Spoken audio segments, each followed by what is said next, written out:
Man, Flex, what's going on? What's up, man? See, I knew what you were gonna wear. See, I was not worried about us clashing, because I knew you were gonna come in here wearing all Nike. Do you have a Nike endorsement deal? No, listen. It's not all Nike, okay? This is Nike. Hold up, I'm sorry. Hat's Nike. Right. Okay, what's This is not Nike. This right here is Legends. Matt Barnes is actually a part owner of this company. Okay, I'm absolutely shocked you don't have Nike clothes on. Yeah, I had some, because on the golf course, like the entire, you got Nike draws on. I gotta have all of it. Socks. That's right. All of that. Yep, I got everything. I mean, listen, man. We golf heads, man, and when they giving out stuff, I'm taking it. I'm taking it for sure. Well, so that's the thing cause you're absolutely right. Because man, I'll go through. I remember we came to Anthony Anderson golf tournament. Yeah. And I had this Adidas bag, and Bill Hammond goes, of course, who put both tournaments on. Right. Bill goes, yeah. Bill goes, he says, "What you doing with that Adidas bag?" I said, "This from said tournament. Y'all the one gave it to a brother." He's like, "Oh, okay, yeah, you're right." Yeah. I'm like, "Excuse me." Yeah. I said, "You gotta let me know." Yeah, I remember I used to wear a lot of Brand Jordan during one-on-one, and I mean, he used to give me tons of stuff. And I remember doing his tournament in the Bahamas, and Shanice and I were walking, and of course, I'm making sure I'm dripped down in Nike Brand Jordan, and she had on Nike and she had on Adidas. He looked at her, he was like, "Hey, Mom, you gonna have to take them damn Adidas off." He's serious about that. Right. He dead serious about it. Well, you said Brand Jordan. Yeah, she said, "Well, send something to me."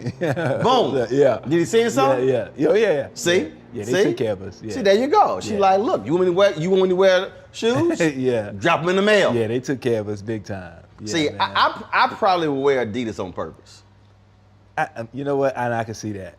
Just to have the confrontation, I can see it. Because first of all, I've never. He played in high top Adidas right. at UNC. Right. But he throws that in the back of his mind. See, my deal would be you the one getting the check, not me. True story. Because I've been given all kinds of shoes. So my whole deal is, look, I ain't got a contract with nobody. Now, unless they're advertiser on my show, see, that's probably what I would say. I'll be like, "Mike, there you go. Call my sales team. Yeah. Y'all become a sponsor of my show. There you go. I'll be more than happy to wear your stuff." There you go. Yeah. Those times. Listen, I had times where they of course they cut back on everything, but you literally have a stipend. You have an amount that you could spend up to every year. And I loved it. I loved it. So you used it? Yes, I did. You used it? There was nothing left over to the next year at all. You like, it's $8 left. I'm using everything. Yeah, give me a glove. I know some socks. Yeah, I know something. I'm going to use that 8. Yeah, I'm going to leave y'all with like 50 cents. Yes, sir. That's right. That's right, man. How you get the name Flex? That came from my boy Stretch. That's ironic. Okay, hold up. Yeah. His name is Stretch. Yes. You Flex. Yes. Both of y'all flexible? Yeah, I used to be. So we started going out to the hip hop clubs and everything, and I was all loose and limber and all that stuff. But I was trying to find a name. We were trying to make up names, and because y'all were dancers. Yes. This one time I said, okay, maybe if I put sand in my pocket and then put it on the floor, then I could slide and I could be Sandman, and that was terrible. But then. He was just like, checking out just how I move. And he was like, "Yo, why not just flex?" And I was like, there it is. And I've been flex ever since. Dancing is probably the most forgotten element of hip hop. Oh, man. Because there are clearly defined elements of hip hop. Yeah. I think it's being revisited now. Now, dancing is starting to get the props it deserves for being part of the culture, because you would see rappers, performers, they always had dancers. Right. I was part of an amazing dance team called the Mop Tops, and we choreographed, everybody. And then when I finished dancing, they went on, they choreographed Mariah Carey. I mean, just doing world tours, everything. Remember the Time, Michael Jackson. So dancing now, Play Martin from Kid and Play did a documentary called And I Danced, and it was highlighting all of the dances from that era, which was dope because we finally got to get the recognition. Because dancers now is different. They have a union, agents. We ain't have none of that. We were the agents, we were the union. Like when I was on tour with Salt and Pepper, we literally danced, we carried bags for extra money, and we did like kind of pseudo security. Like any way we could get an extra check, we was doing it. So it was different back then, and it didn't just come to us, man. We had to work. We worked hard. We worked very hard. Like choreographing an hour and some odd stage show, videos that was separate.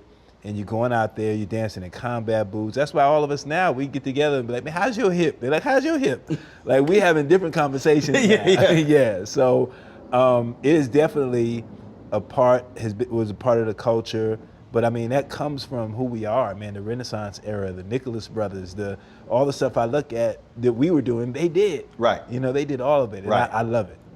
Well, the thing that drives me crazy today, first of all, everybody know I love dancing. Yeah. Oh, yes. I think we know that. Everyone knows no problem. I do not understand the concept of being at a party and just standing there drinking. Yeah, listen, when I first came to LA and I went out to a couple of clubs, I was out dancing and they're looking at me strange. And I'm like, what is the problem? And girls were like, guys don't dance out here. They don't. Everybody sits back. You like, well, I ain't from here. Yeah, I was like, well, I ain't from here. I'm about to get this floor. So I danced. Like, no matter what, I always, even now, if we were doing tournaments and there's a dinner and a DJ and we danced. The year was it Jeffrey Osborne? Oh yeah. Myself, you, Chris Tucker, all of us. Like that's who we are. I'm telling you, I went to we went in Miami for American Black Film Festival. Mm-hmm. So a group of us went out, Jesse T. Usher, Erica Ash, Tiana Paris, the cats who in Survivor's Remorse and stars. And so, man, we go out, so we go to this place, club is packed, and DJ's in the booth, Kyrie Irving was in the booth with him. And I'm standing, and all of the dance floor is packed. Yeah. But they're all on the dance floor looking up at the DJ and Kyrie. And I was sitting there going, I said, first of all, I don't give a damn who the DJ is. Yeah. In fact, I don't even want to hear the DJ or see the DJ. Yeah. We get a dance. I said, y'all, I don't know what this whole thing, I don't get it. It's different. I can't, I don't drink. Yeah. But even if I did drink, I just don't get not moving. Yeah. I've always had this thing, and this was really in college. People say, man, how was the party? Are my clothes dry? Right, exactly. If my clothes were dry, the party was pure shit. It was shit. Yeah. And I'd be pissed when I got home. Like, what's wrong with you? Bullshit ass party. Yeah. I said, look at me. I said, clothes came the same. I said, as I walked out. Yep. But if I had to peel the clothes off, they were like, how was the party? Yeah. It was, I can remember parties where I had to peel the clothes off. Yeah. And they had to drive for 48 hours. Yeah. That's how sweated out they were. That's how I remember it, man. We would do the clubs in New York, all the clubs. You would hit 2-3 clubs a night and just dance all night. There was this one club called Choices that stayed open. It was 24 hours. You would leave there 4 in the morning, 5 in the morning. We go to get breakfast and you could come back and it was just, wow. It was one of the only ones like that. And we danced to the sweat till you hurting, right. Like I miss that, man. That was probably one of the greatest times of my life. Because we were broke, we just out there got enough to get to the club, whatever, got enough to get breakfast for $2.25, special, but we danced everything away. Right.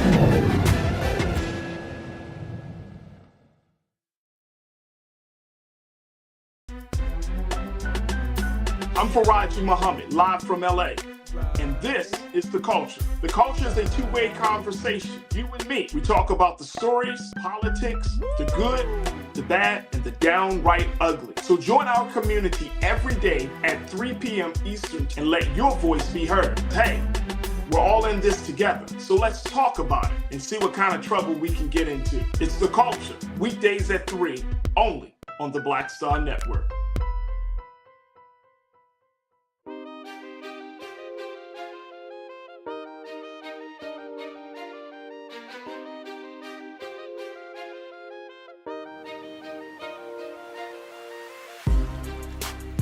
Did you see the documentary on Studio 54? Yes. Bruh. Yes. That when I watching that documentary, Yeah. and when they were saying how it was so hype, they said the music was pulsating. Yeah. Cats were just walking in and just throwing their coats. Yeah. At coat check. Yeah. And they said so many coats got mixed up. Folks just went home, and they said the moment they hit that door, Ran right to I the mean, dance floor. on the floor, and they had the photos and the video, and folks was just sweating Yeah. and dripping and didn't give a damn what anybody else thought. Yeah. I was like, that's what I'm talking about. Yeah, if you had great music and that's all that we would go to certain parties in New York because we knew certain people were DJing and we only went if they were DJing because we knew we were going to have a good time. Right. Yeah. Yeah, I can't. That's why I was going through my archives last year with COVID. I was going through it, and I was like, damn, how many folks I got me and D Nice? And that was the deal. And Nice would tell you, he's like, yo, when Roland walk into the door, Yeah. he comes Yeah. to the booth, say what's up, and go right to the dance floor. Same thing. He was one of the people. It would be out of D Nice, Clark Kent, Stretch Armstrong, a house DJ named What do they Basil. call themselves? Basil, the original. Yeah, the originals. Basil, Tony Touch. Like there was certain DJs that if they were playing, you found your way to the party. Yep. Yeah. We were true story. I'm in New York, and I don't know. I think I was there. I don't know if I was there for an event. I was speaking or something, and it was over early.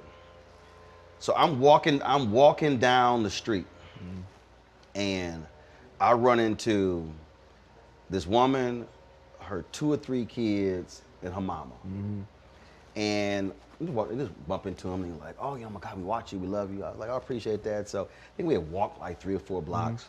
And so I walked about 2 blocks forward to my hotel and they turned left.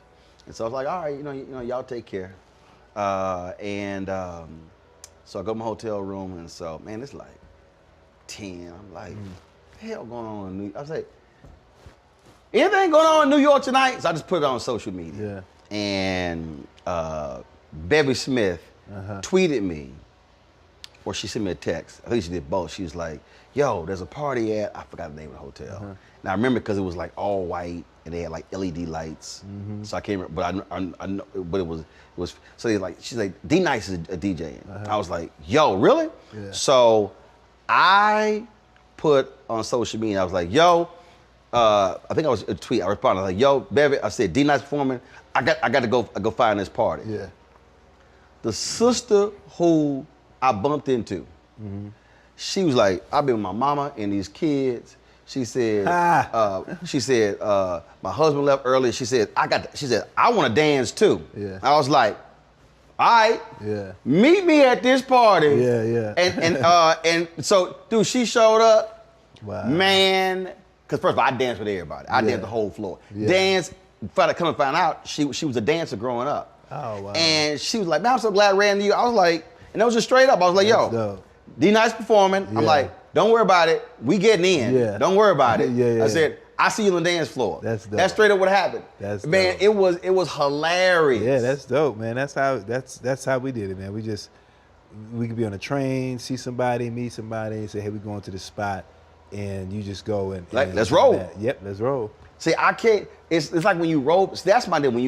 When you roll with folk, and it's like, look, we here to have fun. We ain't dealing with no drama. Right. None of that sort of stuff. Right. But the key that you said is certain DJs. Yes. What Yeah. absolutely drives me crazy are the DJs who DJ for them. Yeah.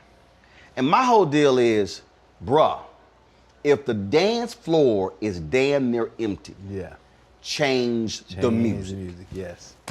Yeah. Yeah, no, that's true. That's true. Oh, that kills me. Kills me too. Because you man. sitting there like, okay, you're gonna play something that's gonna get this Yeah, thing yeah, funky. yeah. And we see Yeah. you sitting here like, Yeah. all right, Doc, what you gonna, and then they'll hop around, and then it's the guys who are hardcore hip hop, and you look at the artists, you're like, dude, these are grown people. Yeah. You're gonna have gotta to sit mix it up. here Yeah, and you gotta what? mix it up. So okay, I'm gonna see what your response is gonna be. Okay. So, what 10 songs? Let's say, party's dead, folk are restless, people are leaving. What 10 songs that the DJ can play that will completely flip the night and turn that thing out? Always, Before I Let Go, Frankie Beverly and Maze. Right. Always. That's on the list. I think DJ Cool with Biz Markie, Let Me Clear My Throat. Got it. That's always gonna get the floor packed. Let me see. To Be Real. Yes, To Be Real definitely will. Alicia Myers, I want to thank you. That's always gonna do it.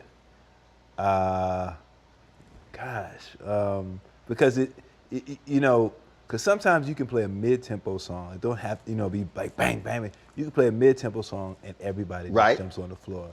Flashlight. Flashlight, oh yeah. Atomic Dog, always. That's always. Not Atomic Dog. You leave that one out. Atomic, come on. Yeah, you can leave that. Oh, I forgot.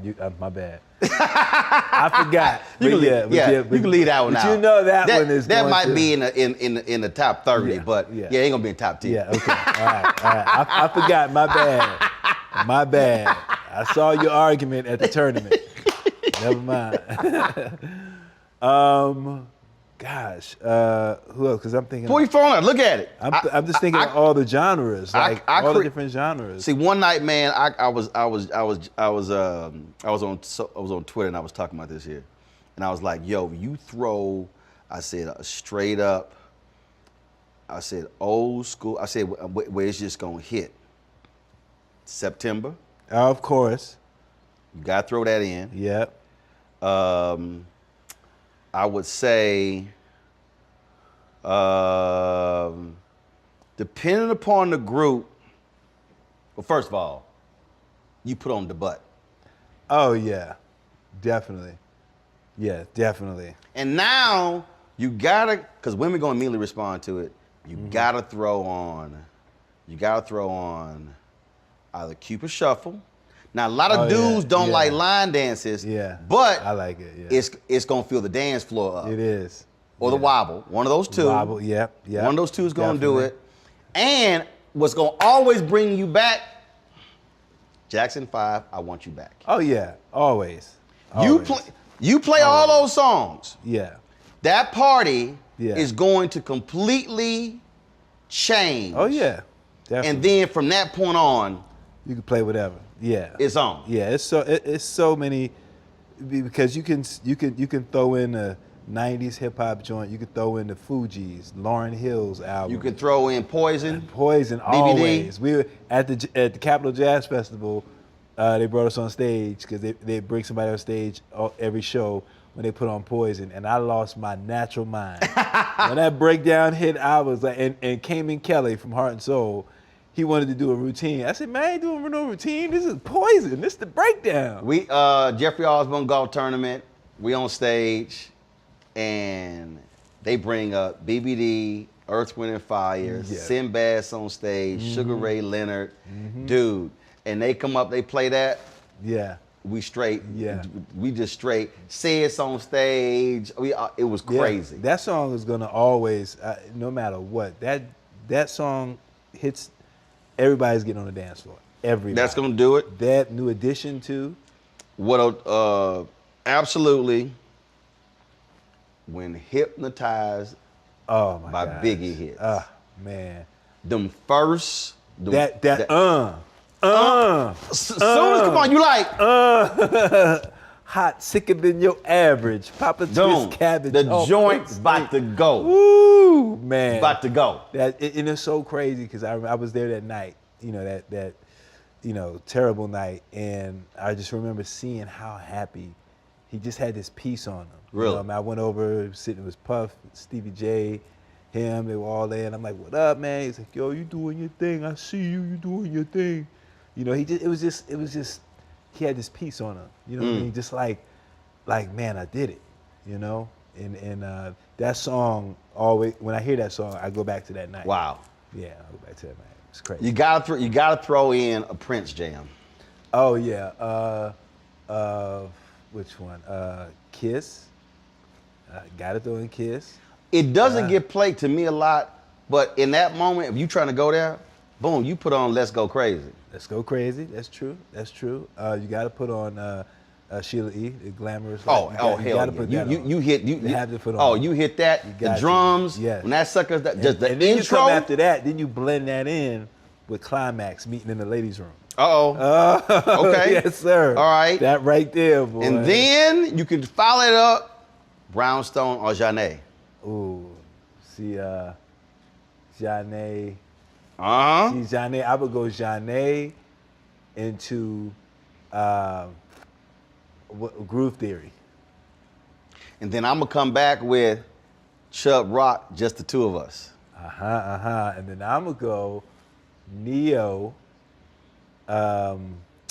What's his song? Oh my gosh, I forget the song. One in a Million. All right. And then after One in a Million, I'm gonna bring that in with Truth Hurts. Then I'm gonna come back with Luther Bad Boy. That's a bad song. And then right there, then I'm gonna blend that in there with Sylvia. Gosh, what's the name of the song? Hey baby, let me. Pillow Talk. Pillow Talk, boy. That's. Then I'm coming right back with Got to Give It Up by Marvin Gaye. Oh yes, got to give. Oh yeah, definitely. Yeah. Then I'm gonna come in right up there. I'll bring in McFadden and Whitehead. Ain't no stopping us now. And then I'm gonna return with As by Stevie Wonder. Oh yeah, that's you know one of my favorite Stevie Wonder songs is Saturn. Okay. That's one of my favorite songs. I mean, it wouldn't be right in Right, that setting, right. but that's one of my favorite songs. Okay, then we're gonna go from there. Then we're gonna go to Teddy P. I don't love you anymore. Okay. I don't love you anymore. And then I'm gonna hit you right back with OJ's I Love Music. Oh man, I love music. I love the OJ's. Okay, then we're gonna go from the OJ's, I Love Music, and then I'll bring in Dancing Machine, Jackson 5. And then I'm gonna come right back with ch ch ch ch bum bum bum bum bum bum bum yeah. bum bum. Love and happiness. Coming right back with that And one. then I'm gonna stay right in that groove. I'm gonna stay right there with that Al Green, and I'm gonna go into what is the name of the song? Why do I forget? It sounds like oh God, Love and Happiness. Do you know the one? It sounds. They played it in.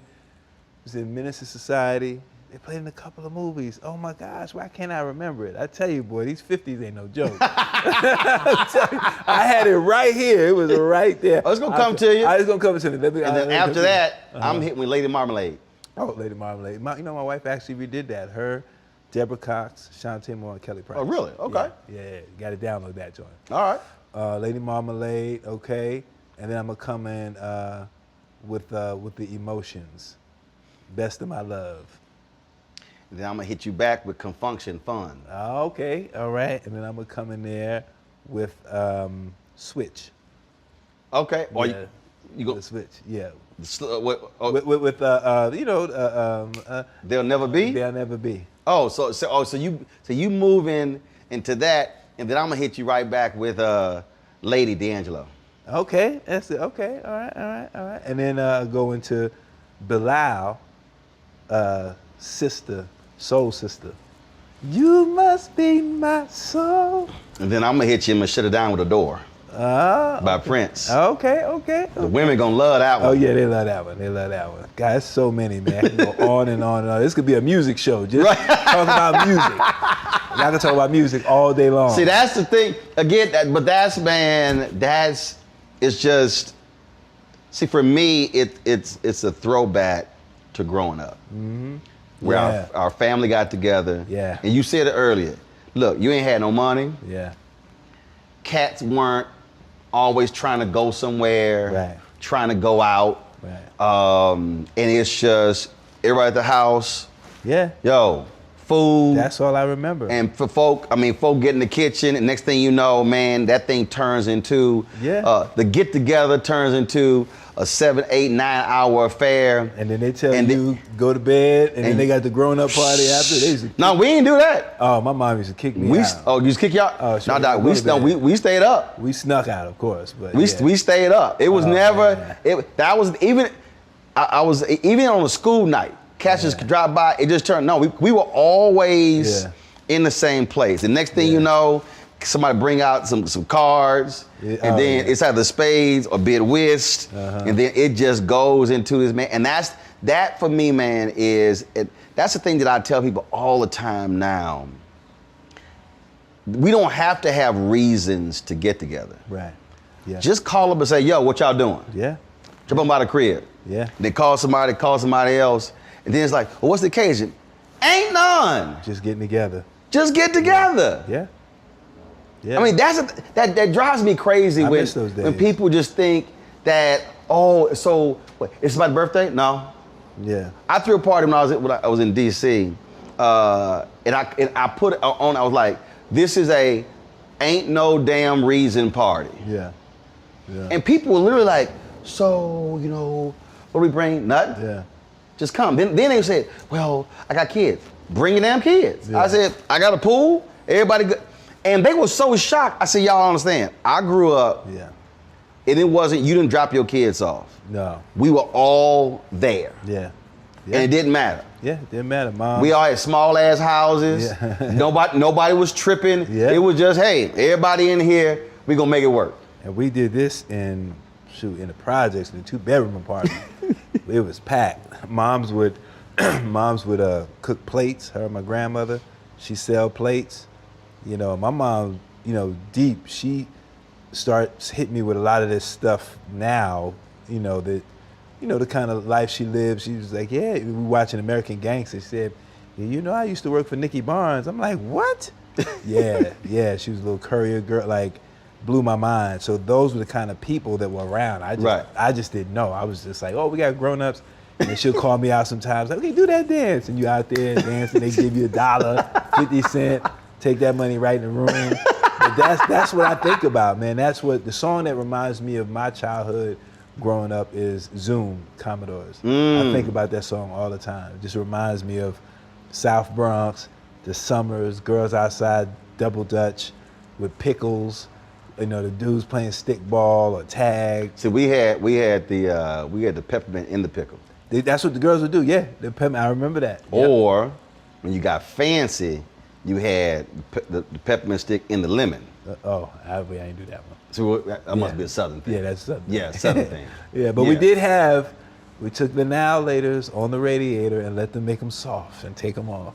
Really? Okay, we didn't do that. Yeah. You gotta melt the now laters. No, see, I did with the now laters. We sucked. Then we sucked on until it shrunk all the way down. That was the whole deal. You gotta have them chewy. And then of course it was sweet and sour. Oh, sweet and sour. Like that, especially the blow pops. Yeah. Oh yeah, definitely blow pops. Oh, I remember. I'm so tired of being alone. That was it. Okay. Yeah, you're right. I knew it was gonna come back. Gotcha. Yeah, but yeah, man, those good days, man. Good day. I missed that. Well, I think what happens is and the reality is we can still do it. It's amazing how people are just so scared to do it. They just don't. And I think what COVID did, COVID caused a lot of people to remember those moments. I mean, think how often folks were like, I'm too busy, I don't want to go. No, I'm tired or whatever. Yeah. And then when COVID hit, you couldn't go anywhere. You couldn't gather. You couldn't call, and you were antsy. And I told people, I said when we get beyond COVID, when we were back to regular get together, I said I guarantee you, it's going to be a lot of people who used to say no to getting together for drinks or for dinner or hooking up and dropping by, who gonna be like, no, we doing this. I think what COVID did, like for my wife and I, we would throw our parties legendary at the house. Like I'm DJing, it's packed, we got food, people cooking, we got chicken, lasagna, whatever, and just having fun. Right. And we look at the pictures like, man, that was fun. Right. And we can't get back to that. And I think what COVID did was it definitely made us really cherish what was, you know, that was valuable. Yep. But the flip side is I'm starting to see now, especially, you know, social media, and people are kind of getting that we back outside mentality. And it's kind of back to selfishness and me and da-da-da-da. I've seen kind of that little transition. Right. It's not the, you know, the unity that it was. Dude, it was crazy. Yeah. It was crazy. Because I know you would we popped to my live a couple of times. Right, These right. were all over. You know, everybody was just supporting each other. People were just like, yo, man, you all right, you good. Like, and it was, I've never seen so much, yo, man, love you. And, you know, and it changed, man.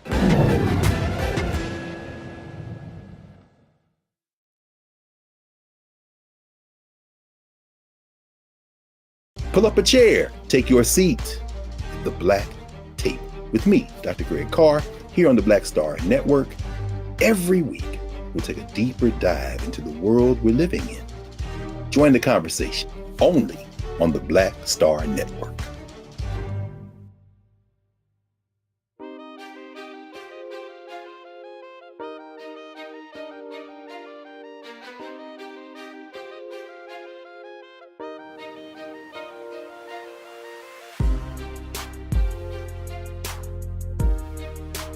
And I remember I was on Nice's Live with someone else, and I said, y'all, I said, 2 or 3 years from now, we're gonna be pining for this. Because it was, what was crazy about it was that schedules didn't matter. We weren't hopping on planes at 8 o'clock in the morning. There weren't other things that we were doing. Your status didn't matter. The stats didn't matter. It didn't matter how much money your ass was at home. You were at home on Instagram and Facebook and Twitter like the rest of us. Yeah. And but it absolutely was communal. It was. It really was. And it was just the back and forth and the commenting and all this sort of stuff. And it was straight. And it wasn't, oh, you only have X number of people who are on your live. No, it was just, it was just in this moment. And I mean, I just, so many times. You say that, not to cut you off, but you say that it's funny because there were people, you know, come on my live, obviously, you know, the blue check people, I call them, you know, see my joint isn't, you know, I don't have thousands of that. And I'm like, I'm not doing it for that. You know what I mean? And then they pop in and then they just pop right out. You know, somebody else will see them and go, oh, hey, such and such, and they pop right out. I'm just like, it don't matter. I started doing, it was so funny when somebody was like, oh man, you know, oh, you trying to be a DJ? I was like, well, first of all, anybody who knows me knows I love music. Yeah, I said, so this ain't, definitely. I said, this ain't got nothing to do. I said, you sit golf cart, you gonna hear me. Yeah. I said, we gonna always have music. Me too. And so when I started doing Club Brown Liquor, and the folks like, your ass don't even drink. I said, y'all, it's brown liquor music. Right. And so when I start playing stuff that cats had never heard of, and of course being from Texas, the Gulf Coast, you got Louisiana, Southern blues, Southern soul, man, I'll be playing stuff, and I'll tell folks, I say, y'all, I ain't playing. Then I was sort of like D, like, no, ain't no request. Right. It's whatever I feel like playing. Exactly. You know, and some people were kind of like, I remember one night some guy was like, bruh, you need to work on your transitions. I said, fuck transitions. I said, man, this ain't my job. Yeah, you got. And Nice was on. Nice. He cracked up. He was like, Ro just said to everybody, fuck transitions. I'm like, dude, I don't care. You're playing the music, man. Right. You're playing the music. I'm like, it's like when you're in your car, boom, I want to hear this song. I said, I'm not sitting here trying to sit here. Well, let me sit here and fade it in, bring it in. I said, man, this ain't what I do. Right. I said, this ain't what I do. Yeah. You know. Yeah. I said, if you don't like it, hop on off. But it was just, we would just vibe. It was just listen to it, just enjoy it, just go. Yeah. And man, it was just, but I told everybody, I said, I'm telling y'all, I said in a year or 2 years, I said, we're gonna want this again, because it was just, we were all in that moment, and it was just, but the music was bringing back the memories. And I think it was bringing back people who are now ancestors. Right. It was people who we grew up with. Yeah. Those moments in time. Yeah. Oh man, I forgot about that song. Yeah. You know, and that's the thing. Yeah. That's the thing. You're right. And I miss that. I just, you know, I just slowly see it getting back to, Yep. we good now. You know what I mean? The travel, the Yeah. schedule. I mean, I've said absolutely. I did it with my family. We lost my mom's oldest sister. She passed, 81. Then we lost a cousin who was 50. Wow. And we were on this group chat, and I said, we should not be getting together only at funerals. Right. Now, mind you, I grew up in a huge family where we got together every Sunday, where like at my grandparents' house, every Sunday. Yeah. It's 50, 60 people every Sunday. I remember those days. And so I said, and then they were like, so there's this annual service for the Founders of our Catholic Church we grew up in. And I was like, it was in March. I said, mind you, this is like May. I said, why in the hell are we waiting until March? Yeah. And it was probably about 6 weeks later, my mom's second oldest sister passed away. Wow. So she lost 2 of her 3 sisters in this in 2021. I said, y'all, what are we doing? I said, why y'all wait? I said, and nearly all my family's in Houston. I'm like, what the hell? I said, have protocols, everybody be vaccinated. I said, we get social distance. I said, but that's literally, this is what I said to them. I said, when we're at the funerals and we're talking about our loved ones, we're talking about those moments. Yeah. I said, we're now going to be in a situation where we will not have any of those moments to reflect on. Right. And they were like, dang, you're right. Yeah. And I said, no one needs an invitation. I said, just do it. Yeah. Yeah. And just let it roll. Yeah. And so they were like, yo, we doing this for Thanksgiving. I was like, precisely. Yeah. You know, I said, everybody got their own individual families, but I said, we can have our larger group family. And it's just forcing people to get out where it's just them and their life and realize that communal gathering, fellowship is so important. It is. Just to sit here and just kick it, just to hang, just to chat, you know, what you're up to. Yeah. And it's not, I need something, it's not, I'm in trouble, it's not, pray for me because I'm in a hospital. No, it's just hanging. Just hanging, yeah. Yeah. See, that's one thing that's what people realize of the golf tournament. It's sort of like we got our own black golfing tour. Yeah. When you sort of, and it's just, that's what it is. Yeah. And what it does for us, man, you see people you haven't seen, and it's a great thing. And I think for your mental health, it's super important because we don't talk about that enough. Yep. You know, I deal with, you know, a mother who, you know, is diagnosed mild schizophrenic, so I know, you know, how important that is. You got to talk about it. You got to get out. You have to see the sun. You see your friends. You see, hey man, what's up? Man? How you doing? Love you, brother. Whatever, man. Seeing Dr. J and seeing Sterling Sharp and all these guys, man, we see all the time. It's, you know, I don't take that for granted anymore. Right. Anymore. Right. Well, in fact, like this year, last 2 or 3 years, Eric Dicker was like, man, you got to play in my tournament. And it was like, all right. And so I always do George, I always do Sid, do Anthony. And I was like, Bet was going to be there. And here's the other thing that, and it's really happened in a lot more in the last 2 years. I mean, really since COVID. And look, you all think about it. You think about, because I'm 53 on Sunday, November 14th. And as you, again, losing 2 aunts, 181, 180. And you think about your parents, my parents, dad's 74, mom is 73, end of November. And you think about your own mortality. And you think about things that we pass up. You think about, yeah, that cost this, but no, I don't really want to. But then it was like, I passed the moment up. And it's been a number of things where it's kind of like, yeah, I'm doing that. Yeah. And okay, I mean, I know that ticket's gonna cost this here. Yeah. But yeah, I'm gonna go ahead and do that. Yeah. And that's one of the things that because I have this sort of as hashtag I use, live life, love it. That you can work so hard, you can save all this money, and then what happens when you can't golf? When you can't dance? Yeah. What happens when you can't travel? Right. So you kill yourself, you worked hard, you know, all these sort of things, Yeah. and now you can't do any of those things. Right. And then what? Then what? Yeah. That's real. That's real talk, man. It's deep. It's deep. I had somebody tell me, they're like, like, man, why you always dancing? I said, you know what? I said, that was a time with Muhammad Ali. They told me, you talk too damn much. I said, when Muhammad Ali got Parkinson's disease, I said, he couldn't talk. I said, we longed in the last 20 years of his life for him to talk. For him to talk. Yeah. I said, but he talked so much Yeah. in them first 50 years Yeah.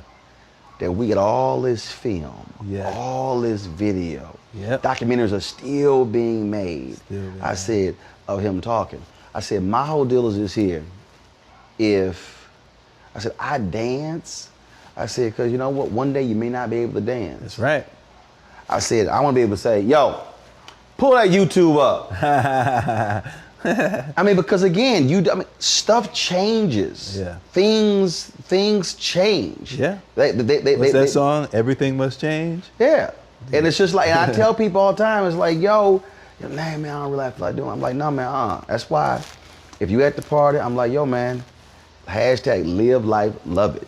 Yeah. Enjoy this sucker. You have to, man. Go to it. We have to. And I've seen it. I've seen where a week later, someone's life is completely altered Yeah. and changed. Next Yeah. day, sort of same thing.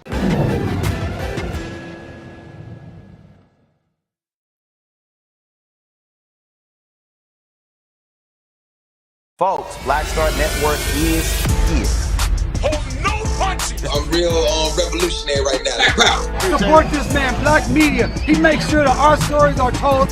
Thank you for being the voice of Black America, Roland. Stay black. I love y'all. All momentum we have now, we have to keep this going. The video looks phenomenal. See, this difference between Black Star Network and Black-owned media and something like CNN. You can't be Black-owned media and be scared. It's time to be smart. Bring your eyeballs home. You dig?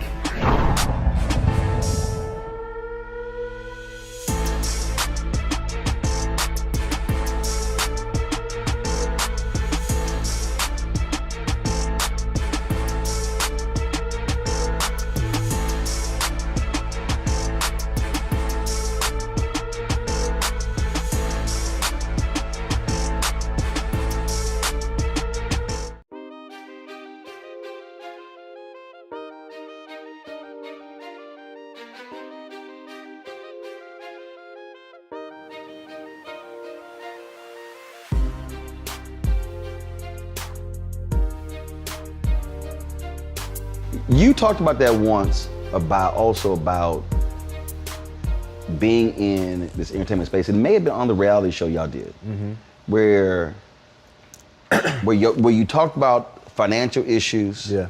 and how things are so transient, and it may be great today for a month, Yeah. for six months, for several years, and all of a sudden, Yeah. whoosh, Yeah. changes. Yeah, it happens. You know, I've you know, in doing that show, initially I didn't want to, but my wife wanted to, and she'd been wanting to do reality forever. And then when we were going through what we were going through, I said, you know what, this would be a good time because we have something to talk about.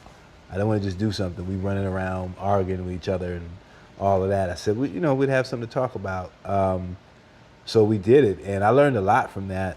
Got a lot of great, support, response from people, in the industry. You and I both know that we're struggling too, but just didn't want to talk about it because they're scared of, losing this persona. Right. I got to be balling. Right. And us going through what we went through, it wasn't out of us balling. We wasn't popping bottles nowhere. I dove into real estate. That's when they was giving everybody a loan. It was like, you want a house, you want a house. Hey, you know, it was like, you know, we had a property in Vegas, and you know, when the bottom fell, instead of jumping out, I'm trying to hold on because I'm thinking, hey, I'm gonna pass this down to my kids. You know, I know real estate creates, you know, so many millionaires, so much wealth, and instead of dropping it, you know, I tried to hold on, and that was the you know, cement brick in the ocean. So going through that stuff, you see who your friends are, you see that you have acquaintances in the industry. You don't always have friends. You see what's important. And I learned a lot because I didn't have those lessons growing up. I wasn't taught about money. Right. You know, my grandmother, my mom, I watched them work from job to job. You work, make your money, spend it. Yeah, jobs, not careers. Yeah, jobs. That's all I saw. So didn't have that training. So now I'm probably one of the, you know, first ones since in my grandmother and grandfather's era that really can't, you know, was making money like that. And you don't have that training and you don't have that foresight. You know, you make mistakes. You know, of course, if I wanted to get my wife something or enjoy ourselves, go to a nice dinner, we did that. But we never did anything really crazy. You know, I just really went hard into real estate, and that's what, you know, when the bottom hit and the whole thing happened in 2008. Yep, 08, 09. 08, 09, that was rough. And you're not working, you know, work is here, it comes, you get a reoccurring here, a guest star here. You know, that's why I believe so much in creating your own content, which I always hear you talk about, which is what I'm doing now, and thankfully have some things that I'm excited about. But it's important because you can't just sit there and wait for that job. Yep. You cannot. Yep. If you wait for that phone to ring, and see the thing that, and I tend to say this to people. Obviously, not everybody can do it, but it is understanding, especially when you're in this creative space, that in a sense you're waiting for somebody else to say yes, as opposed to, you know, I can actually tell myself yes. Yeah. And now, because social media has totally changed. Yeah. Now the game has changed. Now you can, some say monetize, I say weaponize your following. Then it's okay, now this is what we can do. Your wife is a singer. Things change in the music game. Yeah. Older you get, those platforms are really for not even forget if you're R&B, if you're soul or whatever. But now, okay, I got an audience. Wait a minute, I still have a following. Now, you know, in terms of how can I nurture it, how can I build it? Yeah. And I think for a lot of people, they only do that when they hit rock bottom or they lose something. And now they're scrambling. Now they're trying to, because see, now you're trying to pay the bills, but also build something. And so I encourage everybody, when you have another great gig or whatever, be building this. Yeah. When I was with TV One, the 4 years that we did, the 4 years of Washington Watch, followed by the 4 years of News One Now, I was acquiring my own gear the entire time. Right. Yeah. The whole time. That's smart. So buy these lights, I buy that camera. Yeah. Buy that microphone, I buy this, buy that. So when they canceled the show, December 2017, I had probably $100,000 in gear. Yeah. So I remember like a month later, we put on this State of the Union event, the State of Our Union. And literally the switcher, the cameras, all sort of stuff, I already owned. Because going back to when I started in the business, my whole deal was I wanted to own my own laptop, my own camera, my own phone, my own pager. Because if I ever lost a job, I would not be without my weapons. Yeah. Yeah. And that has always stuck with me. But you bet on yourself. Right. You bet on yourself. And that's what you have to do that. Because if you don't believe in you, nobody else is gonna believe in you.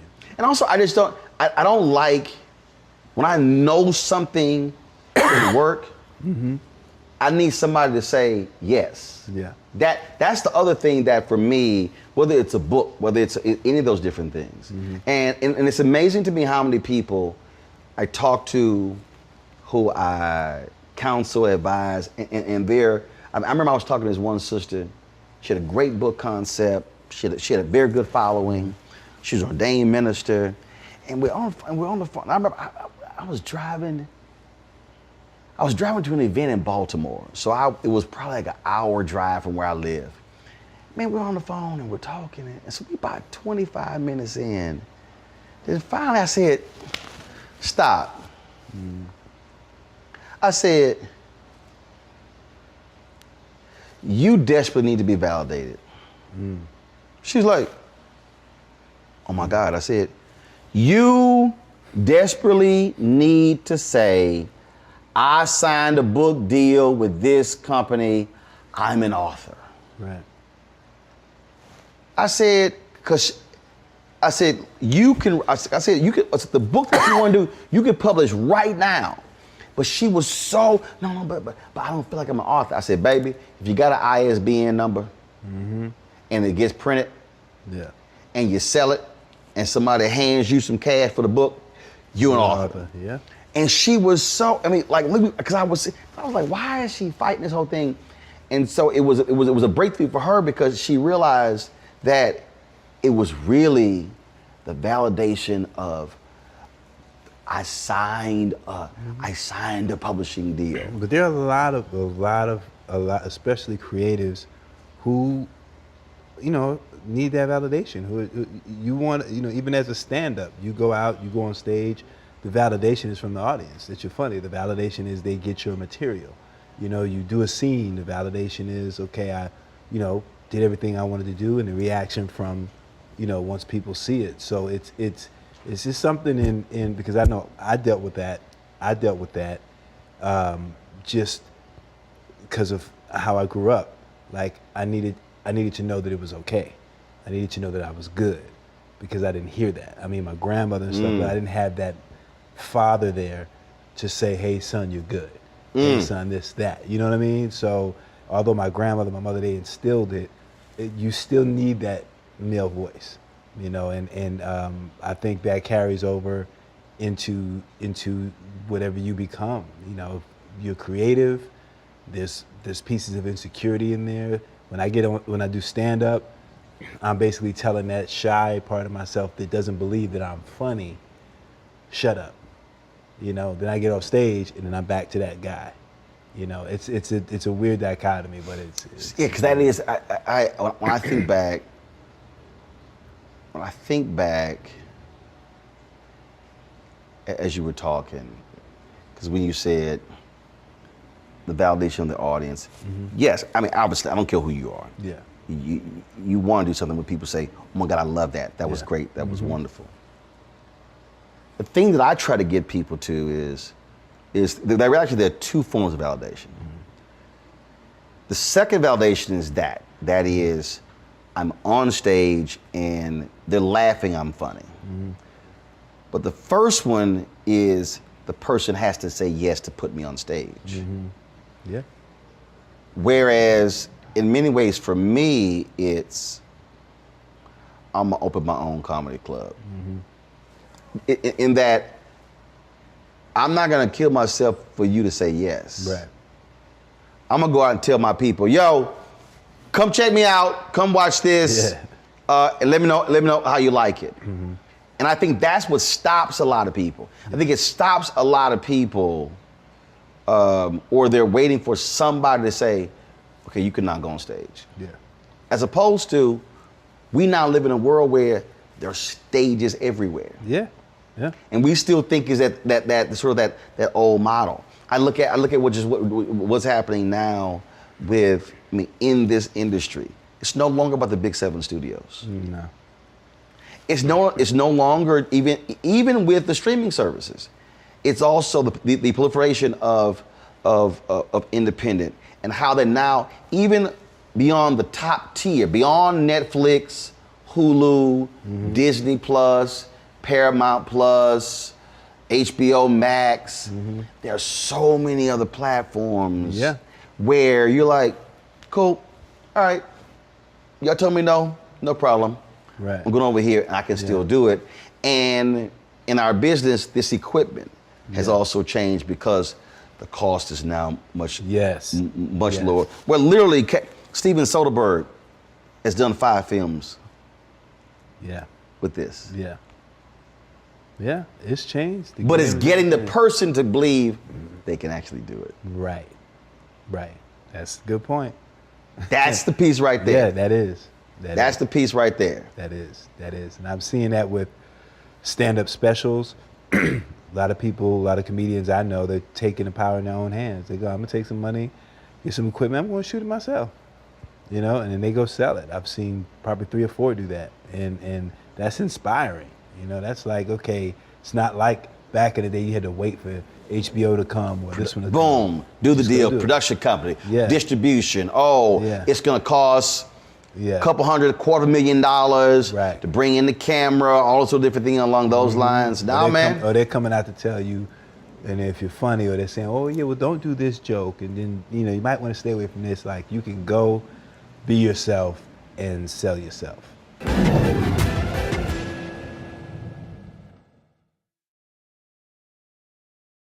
When you talk about blackness and what happens in black culture, we're about covering these things that matter to us, speaking to our issues and concerns. This is a genuine people-powered movement. There's a lot of stuff that we're not getting. You get it, and you spread the word. We wish to plead our own cause. Too long have others spoken for us. We cannot tell our own story if we can't pay for it. This is about covering us. Invest in black-owned media. Your dollars matter. We don't have to keep asking them to cover our stuff. So please support us in what we do, folks. We want to hit 2,000 people, $50 this month, raise $100,000. We're behind 100,000, so we want to hit that. Y'all money makes this possible. Check some money orders. Go to P.O. Box 57196, Washington, D.C. 20037-0196. The Cash App is $RM Unfiltered. PayPal is R Martin Unfiltered. Venmo is RM Unfiltered. Zelle is Roland at RolandSMartin.com.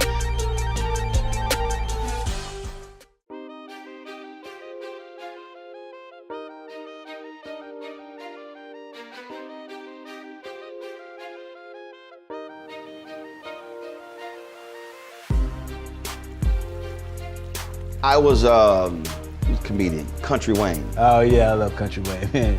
So, and again, because of what we do, I'm when I'm watching something, I'm watching it and I'm laughing, but I'm also looking at how it was shot. I'm looking at the audio. I'm looking at, I'm like, okay, how did they do that? Or how did they get that shot? Okay, what piece of equipment was that? And I was looking at it, I was laughing at one of his videos on Instagram, and routinely he's getting 400,000 and 500,000 views on his videos. So I'm looking at it, and so I hit him. I say, "What you shoot that with?" I'm like, "Did you use Canon C300? Did you use Sony? Did you use DLSRs? What you use?" He was like, "No, iPhone." I was kind of like, then I'm listening to the audio. I'm like, okay. Well, that's great audio. I was like, are you boom mic or are you using? And again, because the thing is, I'm watching it and I'm looking at how it was shot. I'm looking at the fluidity, I'm looking at the movement or whatever. Because when you're in those situations, look, you use what you got. It's sort of like my grandfather. When we went to my grandparents' house, they had 8 kids, who had 42 kids. Wow. They can make a pot of gumbo. And you're gonna have some chicken and sausage in your bowl. Now you may not have individually 3 pieces of chicken and 5 pieces of sausage in your bowl, but you're gonna have it in your bowl. Everybody gonna have some chicken and sausage in the bowl. He knew how to take 2 chickens and feed all them people in a big pot of gumbo. And it's figuring out what's at your disposal to make it work. Yeah, I like that. What's at your disposal to make it work? So you mentioned the content, what are you building? What are you doing? For me, creating 2 shows, one which my good buddy Chris Spencer's EP on, and I'm working on, putting my stand-up special together. I've never had a stand-up special all these years, starting stand-up in '89, I started. And I made the mistake of, once I got my show, I stopped because I didn't want to travel. I tried to do a show. I took my daughter, my wife, we went, and it was just a lot. And I was like, So I was like, do I really want to be gone from Thursday to Sunday? And I'm like, well, I'm making the money, so I don't really need to go. But that was a pivotal time. And I remember Kevin Hart telling me that. He's like, man, what you doing, man? You got to stay on stage. And I was like, well, I'm making money. I ain't got it. I'm young, thinking like, I'm good. And he was absolutely right. What show did you have at the time? This was one-on-one. Got during it. that time. So you're doing one-on-one, going great. Yeah. You making money. You like. I'm like, I don't need to leave. I don't need to leave from Wednesday, Thursday to Sunday. I didn't want to do that. It was just like, I'm gonna stay here, or I didn't want to finish work Friday, fly out, go do a gig Saturday, Sunday. I was like, I don't have to do that. And I lost a little bit of that hunger that I had in New York, where I would hit all the clubs, running around. I'd be sometimes me and Chappelle, or me and this one or that one. We'd go to the Comedy Cellar at 1 a.m, and I mean, that was our life, and we loved it. You do 2 shows in Manhattan, go to Brooklyn, leave Brooklyn, go to Queens, go to Jersey, and I got complacent. You got comfortable. Comfortable. I was like, I got this money, I'm good.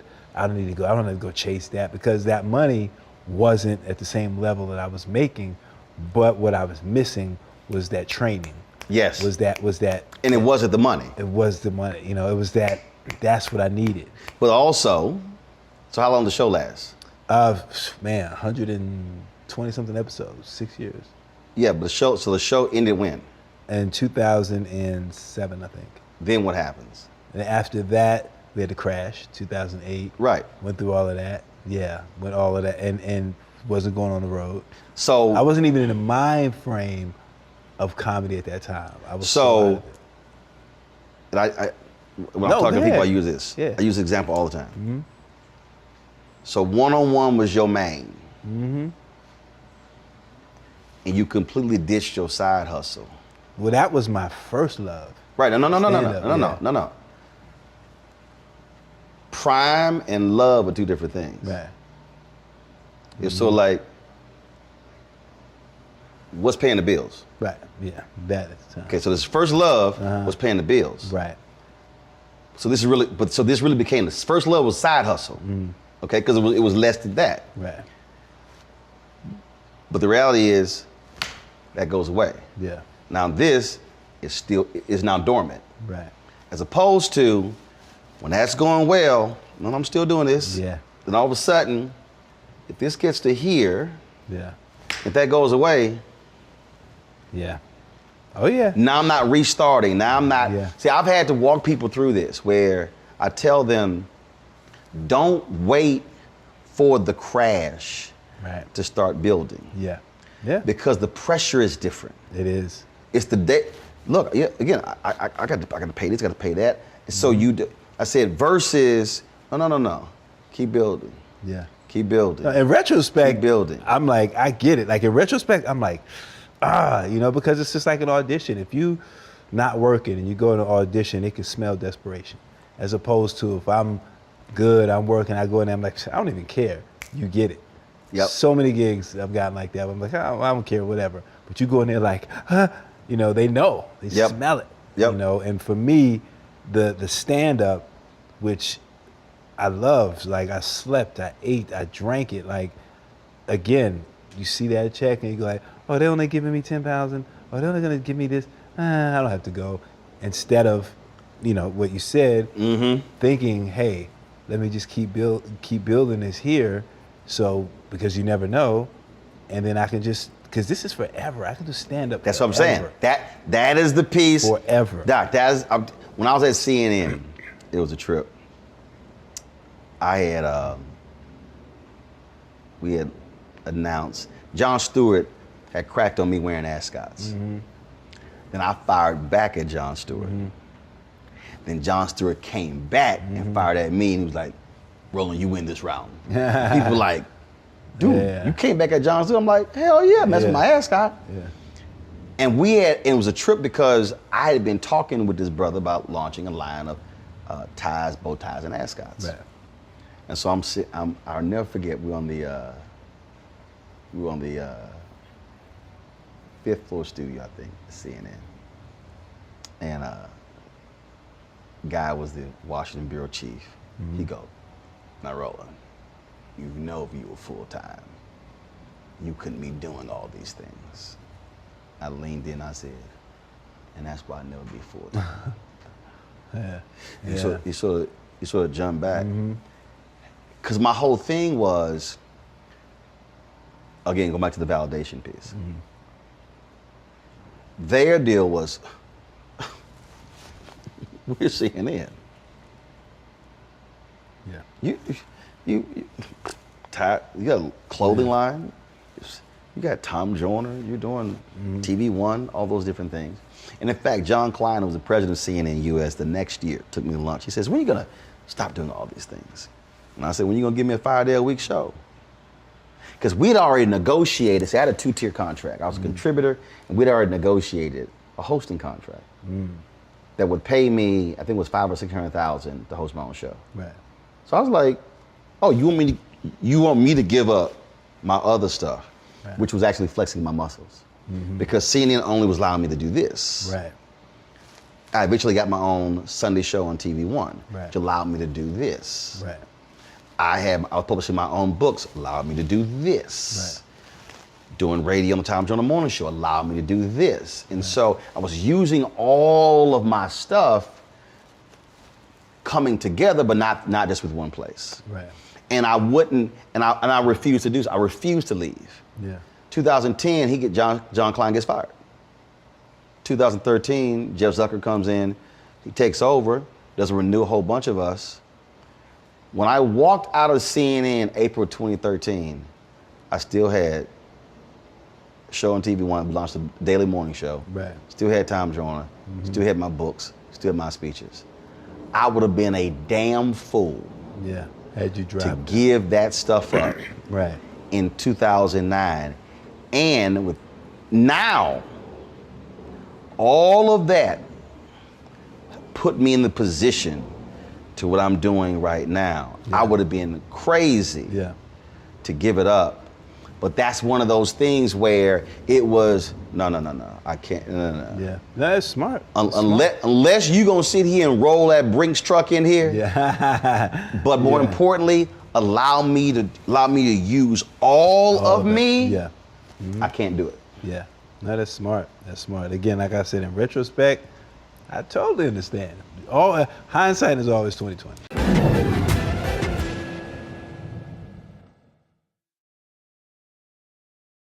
Hatred on the streets, a horrific scene, a white nationalist rally that descended into deadly violence.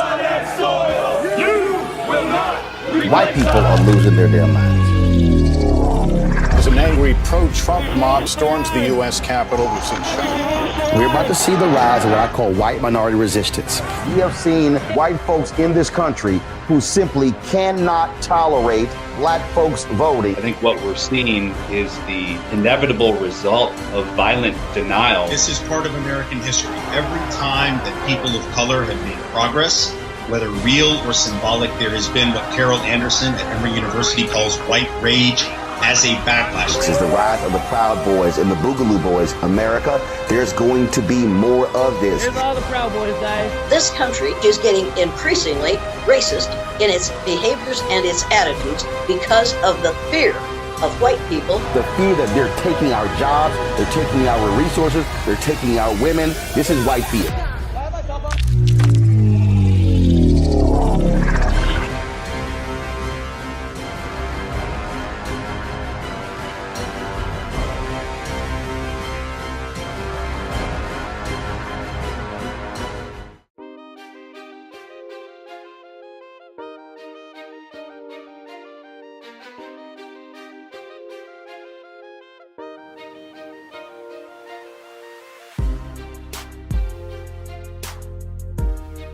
So when you talk about shooting your comedy special, are you looking at trying to sell it? You're looking at distributing it yourself? You're looking at what, in terms of how are you now knowing what you could have done, how are you now trying to put your stuff together? Yeah, now I am, I have an investor who, was a fan and then got in a great position and said, hey man, you need to do a special. And I'm like, no. He's like, listen, I'll put up the money, boom, boom, boom, we'll own it, boom, boom, boom. Like, okay. I started thinking about it. Then I'm like, yeah, why not? And my thought was to shoot it and go out and sell it. And if nobody buys it, I can create a situation somewhere where I can get it distributed.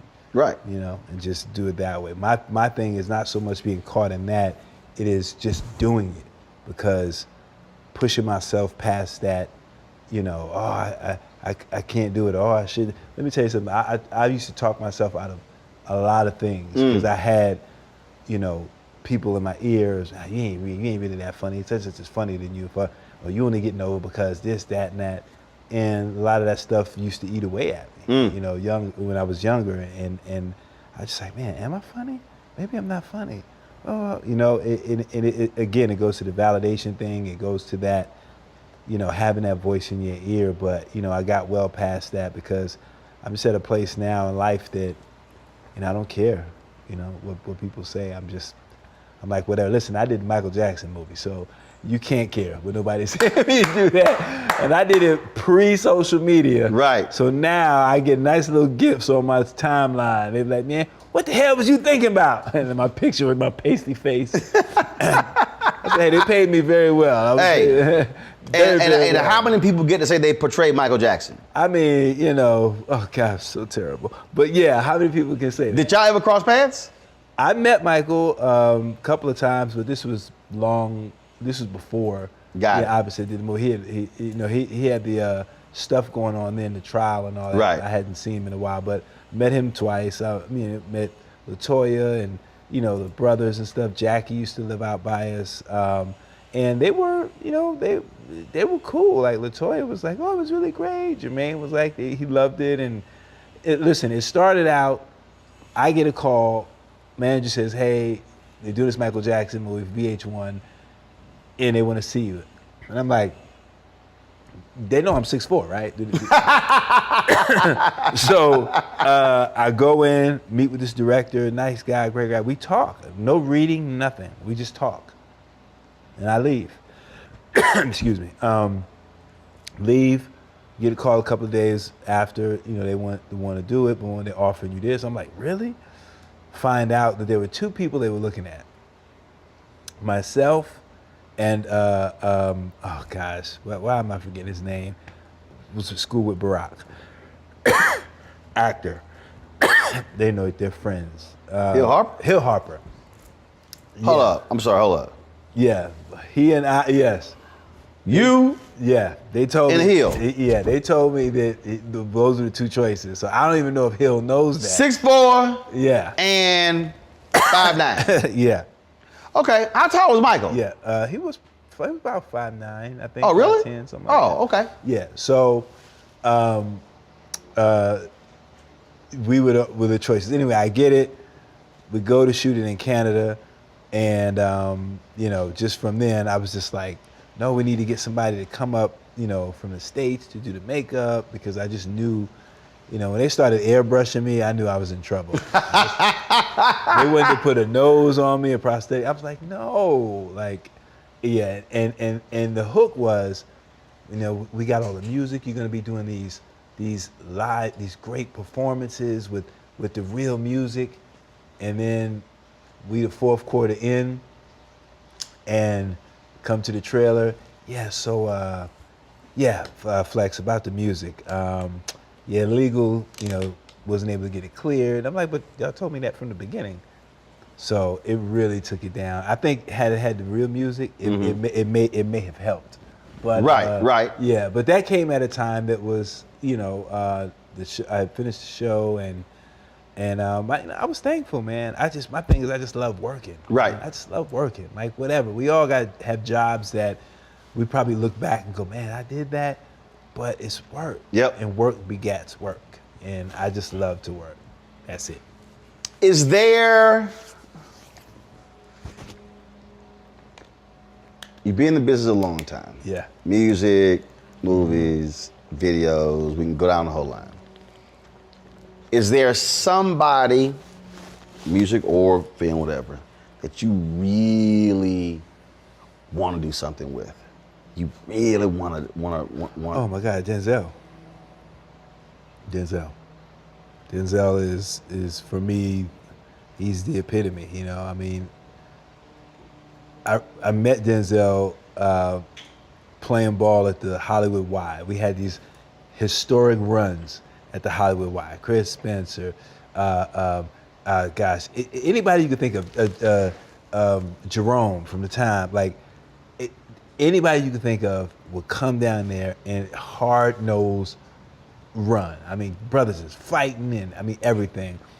That's where Ron Shelton got the majority of the people for White Men Can't Jump by coming down to the Y. And I remember this one day, we're playing, Denzel's out there. I'm excited. I'm like, yo, Denzel's out. I get the ball. I'm on a fast break. I'm going, and I see him coming to try to play defense. And I'm like, he must not know, like, I can get up pretty high. And I take off, boom! And he caught me like this. He just had, it was just sack all in the face. He was just like, so then everybody's like, oh. So then my brother is there. My brother Todd is there. And he's talking. He's like, my brother's like super loud. He's like, oh, you got dunk on. Oh, Denzel. And Denzel said, man, here's my wallet so I can crush this fool. Like, I said, man, you didn't have to go there, dude. You didn't have to go there. But where's my wallet so I can crush this fool? But he was so cool, man. Took a picture, and then he was like, hey, I got this new restaurant. Him and Brad, it was called Georgia's. It was a new thing, and man, we went, and from then on, man, anytime I saw him, he was always cool. Like, he would be somebody that I would definitely want to work with, just because of, you know, who he is to us, man. To me, he's everything, man. You didn't ask him? You didn't say, man, let's do something? At that time, I didn't. At that time, I was so still enamored, and I wasn't even thinking about, you know, dramatic stuff or any others. At that time, I was doing sitcoms, so I was kind of in. So when the last time you saw him? Judge Mathis's house. That was maybe 12 years ago, something like that. And I had done a commercial, and I remember getting teased on social media for doing a commercial. Like, why are you doing a commercial? Ah, man, you can't get no work there. I'm like, do you understand how much that commercial paid me? Right. And Sam Jackson has said commercials. He said you making movie money. Let me tell you something. It was an AT&T commercial, and they played it during the Super Bowl, almost every other commercial. And they had two different versions, and I got paid from both versions. I was like, man, I don't care what you talking about. Like, I mean, that was at a time where things were really down, so that came right on time. So I saw him at Judge Mathis's house. As soon as I walked in, he was like, hey, I saw you in that commercial. And that was the last time I saw him. We just, you know, talked. And I, again, didn't think about, hey, man, I want to work with you, whatever. Denzel's one of those guys, it's like, if you say, I want to work with you, he'd be like, well, work on your craft. Yep. You know, work on your craft. You know, if, you know, you get to that point, then, yeah, I'll see you. He ain't going to be like, hey, come on. So that's what I did, you know, that whole time, just working on. So here's what we're going to do. We're going to make a video. Okay. And I'm going to send this to Paulette. Okay. See, that's how I get to Denzel. Yeah. See, that's what I'm always cool with the wife. Yeah. I'm cool with. I understand. And then if it's an actress, I'm cool with the husband. Right. I always get to him. Paulette is a sweetheart. All right, Denzel and Paulette. So I'm sitting there interviewing Flex. I said, who you want to work with? He said Denzel. Denzel, he said he dunked on you once. Y'all used to hoop. So we're gonna send this to him right now. Go ahead. What's up, D? Man, I'm sorry about the dunk in Hollywood Y. I'm so sorry about that. You probably don't even remember that. But yeah, man, you are definitely the pinnacle for me, and definitely want to work with you, man. So you know, keep me in mind. All right. So I told him, I said, we're gonna make this video. I'm gonna send it to you. I don't know what happened. I did my part, and so I said I'm gonna forward it on. Paulette, you next to sit down on the couch now. You next for the next interview. You know we've been talking about it, so we're gonna make that happen. We're gonna send that right now, and let's see what happens. Let's see what happens. Now it's so funny because I interviewed Trevor Jackson and he said the same thing, and I sent it to her, and she was like, I'll pass it on. I'll pass it on. See, I tell everybody. I'm sure she gets that all the time. Of course. People, I'm sure, man. That just, yeah, man. That dude is just, man. He's a pinnacle. Well, my man, good to chat with you. I appreciate you, man. You know, chopping it up. I appreciate having a good time. Yes, sir. See, so now next time I come out to LA, we gonna have to throw a Flex and Rollin'. It don't matter, get together. Because normally I used to do this all the time. I would do dinner parties. Oh yeah. I would come here, and it was totally text message. It wasn't no invitations. Right. Wasn't no. It was like, yo, we just come as you are. We just it was get together. Man, we had a potluck one time. Yeah. And it was by 60, 70 people. Folks brought food. That's Dude, awesome. It was crazy. That's dope. So that's dope. Yeah, I'm thinking. We're gonna be, I think, in a new phase with COVID. So we're gonna have to do that thing. We come back, and so you could be rocking the DJ. And you know where I'm gonna be. Oh yeah, I already on the floor know. sweating. And I won't play Atomic Dog. All right, baby. All right, I appreciate it. Appreciate you, man. Appreciate you. I don't know what